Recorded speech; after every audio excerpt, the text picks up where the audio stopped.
Ich rate schon, das merke ich schon. Are you ready for Rock'n'Roll? Okay!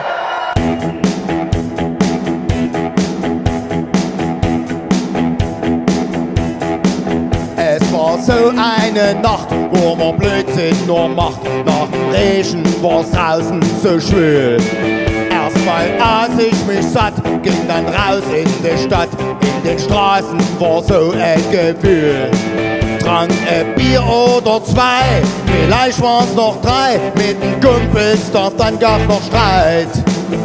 Sah ein Mädel mir an, doch die war mit ihrem Mann. Der war 2 Meter hoch und auch breit. Ich schwör mir ne Klatsch in Matsch.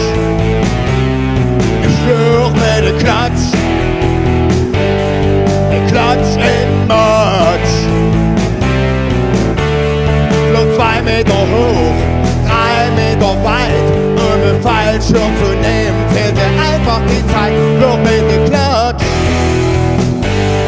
ne Klatsch in Matsch.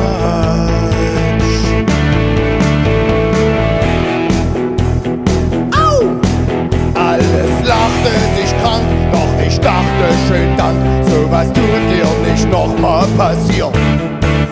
Und dann rannte ich nach Haus, doch dann rutschte ich aus, weil ich wackelig war nach den 3 Bier. Und ich sah noch das Licht, doch das Loch sah ich nicht, rutschte auf eine Baugrube zu. Und ehe ich mich versah, war die Baugrube da. Erst flog ich und dann folgte mein Schuh. Ich schwör mir ne Klatsch in Matsch. Ich flog mir ne Klatsch, jetzt hier!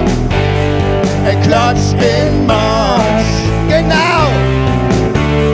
Flog 2 Meter hoch, 3 Meter weit, um einen Fallschirm zu nehmen, fehlte die Zeit, flog mir ne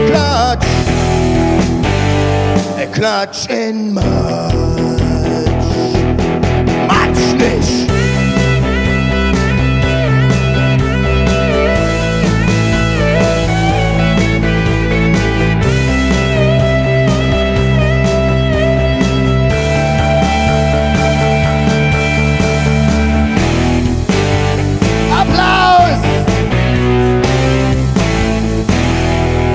Flog mit der Klatsch in Matsch, mit Klatsch. Und jetzt Klatsch in Matsch. Mann, war ich dreckig, Klatsch in Matsch. Speckig, Klatsch in Matsch. Ich flog mit der Klatsch in Matsch. Und jetzt seid ihr dran, ganz laut. Flog mit der Klatsch, wo seid ihr? Klatsch in Matsch. 2 Meter hoch, 3 Meter weit, um einen Fallschirm zu nehmen,